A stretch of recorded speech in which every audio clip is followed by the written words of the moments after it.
একজন বাবা যিনি কারাগারে, একজন মা যিনি আর বেঁচে নেই, আর একটি 9 মাসের শিশু যার জীবনের গল্প শুরু হওয়ার আগেই শেষ দেখা মাত্র 5 মিনিট। এটা কোনো গল্প বা উপন্যাস নয়, এটা সদ্য ঘটে যাওয়া কারাগারে বন্দী থাকা এক ছাত্রলীগ নেতার জীবনের গল্প।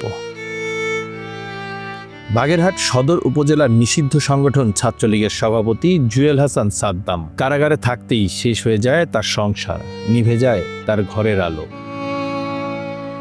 23 জানুয়ারি বিকেলে তার নিজ বাড়ি থেকে উদ্ধার হয় স্ত্রী কানিজের ঝুলন্ত মরদেহ। পাশেই পড়েছিল 9 মাস বয়সী শিশুপুত্র নাজিমের নিথর দেহ। পুলিশ আর পরিবারের ধারণা চরম বিষণ্ণতায় ডুবে মা আগে সন্তানকে হত্যা করেছেন, তারপর নিজেও চলে গেছেন না ফেরার দেশে। একটি শিশুর কান্না, একজন মায়ের অসহায়ত্ব, সবই চাপা পড়ে গেল এক নীরব মৃত্যুর ভেতর। সাদ্দাম তখন যশোর কেন্দ্রীয় কারাগারে, প্যারোল মেলেনি, তাই স্ত্রী আর সন্তানের মরদেহ অ্যাম্বুলেন্সে করে আনা হয়, নিয়ে যাওয়া হয় কারাগারের গেট পর্যন্ত। সন্ধ্যা 7:30টায় জেল গেটের ভেতরে ঢোকার অনুমতি পাওয়া যায়। সময় দেওয়া হয় মাত্র 5 মিনিট, কিন্তু প্রশ্ন হচ্ছে 5 মিনিটে কিভাবে একজন মানুষ একটা গোটা জীবনকে বিদায় জানায়। শিশুটির পিতার সাথে কারাগারের গেটে তার শেষ সাক্ষাৎ নিয়ে এখনো তোলপাড় চলছে সারা দেশে। ক্ষোভ, অসন্তোষ আর মানবিকতার অভিযোগে সয়লাভ হয়েছে সামাজিক মাধ্যম।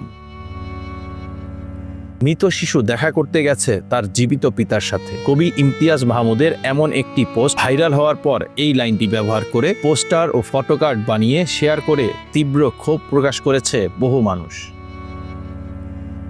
জীবিত অবস্থায় কোলে নিতে পারেননি বলে কারাগারের গেটেও কোলে নেয়নি বাচ্চাকে, শুধু মাথায় হাত বুলিয়ে বলেছে, আমি ভালো বাপ হতে পারিনি, বাপ ক্ষমা করিস।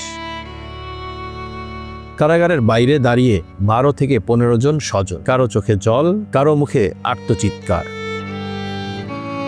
এই হৃদয় বিদারক ঘটনার পর হাইকোর্ট সাদ্দামকে 6 মাসের অন্তর্বর্তীকালীন জামিন দিয়েছেন। আইনজীবী সাইদ আহমেদ রাজা বলেন, এটা আইনের চেয়েও মানবিকতার সিদ্ধান্ত।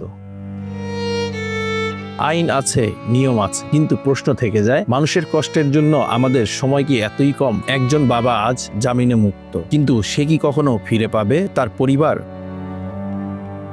এই গল্প কেবল একজনের নয়, এটা আমাদের সমাজের আয়না। তাই সামাজিক যোগাযোগ মাধ্যমে অনেকেই প্রশ্ন করছেন, মানবিকতা কি এখানে দেরিতে এলো? Bangla affairs news desk.